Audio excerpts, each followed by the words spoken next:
ಇನ್ನು ರಾಜ್ಯದಲ್ಲಿ ಸರಣಿ ಹೃದಯಾಘಾತ ಪ್ರಕರಣಗಳು ಮುಂದುವರಿತಾ ಇದೆ. ನಿಲ್ಲುವ ಯಾವ ಲಕ್ಷಣಗಳು ಕಂಡು ಬರ್ತಾ ಇಲ್ಲ.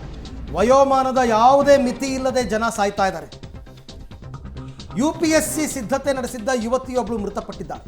ಹೃದಯಾಘಾತಕ್ಕೆ 26 ವರ್ಷದ ಜೀವಿತಾ ಕುಸಗೂರು ಸಾವು. ಧಾರವಾಡ ನಗರದ ಪುರೋಹಿತ್ ನಗರದಲ್ಲಿ ನಡೆದಿರತಕ್ಕಂಥ ಘಟನೆ ಇದು. ನಿನ್ನೆ ಮನೆಯಲ್ಲಿ ತಲೆ ಸುತ್ತು ಅಂತ ಸುಸ್ತಾಗಿ ಕುಳಿತಿದ್ರು ಈ ಯುವತಿ ಅಂತ ಹೇಳಲಾಗ್ತಾ ಇದೆ. ನಂತರ ಆಸ್ಪತ್ರೆಗೆ ಸಾಗಿಸುವಾಗ ಮಾರ್ಗ ಮಧ್ಯದಲ್ಲಿ ಆಕೆ ಸಾವನ್ನಪ್ಪಿದ್ದಾಳೆ. 26 ವರ್ಷ. UPSC ಎಕ್ಸಾಮ್ಗೆ ಸಿದ್ಧತೆಯನ್ನು ಆಕೆ ನಡೆಸಿದ್ಲು. ಎಕ್ಸಾಮ್ ಬರಿಬೇಕಾಗಿತ್ತು. ಆದರೆ ಹಾರ್ಟ್ ಅಟ್ಯಾಕ್ನಿಂದ 26 ವರ್ಷದ ಯುವತಿ ಮೃತಪಟ್ಟಿರ್ತಕ್ಕಂಥ ಘಟನೆ. ತುಂಬ ಕೇಸ್ಗಳಲ್ಲಿ ಯಾವುದೇ ಕ್ರಾನಿಕ್ ಡಿಸಾರ್ಡರ್ಸ್ಗಳು ಇರಲ್ಲ ಈ ವಯಸ್ಸಿನಲ್ಲಿ. ತುಂಬ ಕೇಸ್ಗಳಲ್ಲಿ ನೆನ್ನೆ 18 ವರ್ಷದ ಒಬ್ಬ ಹುಡುಗ ಸತ್ತ. ಏನಿರುತ್ತೆ ಅವ್ರಿಗೆಲ್ಲರಿಗೂ ಪ್ರಾಬ್ಲಮ್ಸು? ಏನೂ ಇರಲ್ಲ. ಅಥವಾ ಇದ್ದು ಡಯಾಗ್ನೈಸ್ ಆಗದೆ ಇದ್ದರೆ ಏನೂ ಹೇಳೋಕ್ಕಾಗಲ್ಲ. ಅಂಡರ್ಲೈಯಿಂಗ್ ಡಿಸೀಸ್ ಇದ್ದರೆ ಹೇಳೋಕ್ಕಾಗಲ್ಲ. ಆದರೆ ತುಂಬ ಕೇಸ್ಗಳು ಹೀಗೆ ಆಗ್ತಾಯಿದೆ. ತಮ್ಮನ್ನು ತಾವು ತುಂಬ ಆ್ಯಕ್ಟಿವ್ ಆಗಿ ಇಟ್ಕೊಂಡು ದೇಹವನ್ನು ತುಂಬ ವ್ಯಾಯಾಮ ಮಾಡಿಕೊಂಡು ಸದೃಢವಾಗಿ ಇಟ್ಕೊಂಡಿದ್ದಂಥವರೇ ಸಾಯ್ತಾ ಇದ್ದಾರೆ ಅಂತಂದರೆ ಬೇರೆಯವ್ರ ಗತಿ ಏನು ಅಂತ ಯೋಚನೆ ಮಾಡಬೇಕು. ಹದಿಹರೆಯದವರ ಸಾವು ಯಾವ ರೀತಿ ಮುಂದುವರಿತಾ ಇದೆ ಅನ್ನೋದಕ್ಕೆ ಪ್ರತಿನಿತ್ಯ ಎಕ್ಸಾಂಪಲ್ ಸಿಗ್ತಾ ಇದೆ.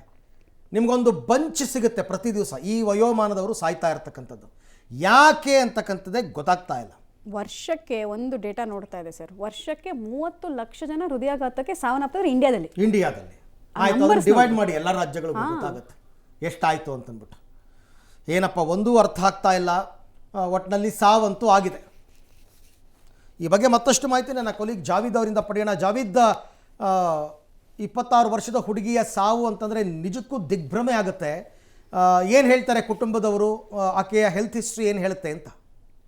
ನಿಜವಾಗ್ಲೂ ಅರವಿಂದ್, ಇದೊಂದು ಏನಂತ ಹೇಳಿದ್ರೆ ದೊಡ್ಡ ಶಾಕಿಂಗ್ ನ್ಯೂಸ್ ಅಂತ ಹೇಳ್ಬೋದು. ಯಾಕಂತ ಹೇಳಿದ್ರೆ MSc ಅಗ್ರಿ ಮುಗಿಸಿ ಈ ವಿದ್ಯಾರ್ಥಿನಿ ಏನು UPSC ತಯಾರಿ ಕೂಡ ಮಾಡ್ತಾ ಇದ್ಲು. ಆದ್ರೆ ನಿನ್ನೆ ತಲೆ ಚಕ್ರ ಬಂತು ಅಂತ ಹೇಳಿ ಆಕೆಗೆ ಆಸ್ಪತ್ರೆಗೆ ತೆಗೆದುಕೊಂಡು ಹೋಗ್ತಾರೆ. ಆದ್ರೆ ಮಾರ್ಗ ಮಧ್ಯದಲ್ಲಿ ಅಂತ ಹೇಳಿದ್ರೆ ಆ ಏನು ಯುವತಿ ಇದ್ಲು ಆಕೆ ಸಾವನ್ನಪ್ತಾಳೆ. ಆದ್ರೆ ಆಸ್ಪತ್ರೆಗೆ ಹೋಗಿ ಟೆಸ್ಟ್ ಮಾಡಿಸಿದ ಮೇಲೆ ಅವಳಿಗೆ ಏನಂತ ಹೇಳಿದ್ರೆ ಹಾರ್ಟ್ ಅಟ್ಯಾಕ್ ಆಗಿರುವಂತ ಆ ಮಾಹಿತಿಯನ್ನ ಕೊಟ್ರು. ಅದಕ್ಕೆ ಏನಂತ ಹೇಳಿದ್ರೆ ಅವರ ಮನೆಯವರು ಕೂಡ ಎಲ್ಲರೂ ಶಾಕ್ ಆಗಿದ್ದಾರೆ. ನಿಜವಾಗ್ಲೂ ಇಷ್ಟೆಲ್ಲ ಟ್ಯಾಲೆಂಟ್ ಇದ್ದಂತ ವಿದ್ಯಾರ್ಥಿನಿ, ಎಲ್ಲ ಸಾಕಷ್ಟು ಏನಂತ ಹೇಳಿದ್ರೆ ಹೆಲ್ತಿ ಇದ್ದಂತ ವಿದ್ಯಾರ್ಥಿನಿ ಏಕಾಏಕಿ ಸಾವನ್ನಪ್ಪಿದ್ದಕ್ಕೆ ದೊಡ್ಡ ದುಃಖದಲ್ಲಿ ಅವರ ಕುಟುಂಬದವರು ಇರುವಂತದ್ದು. Arvind, okay Javed, thank you. ತಮ್ಮೆಲ್ಲ ಮಾಹಿತಿಗೆ ಧನ್ಯವಾದ.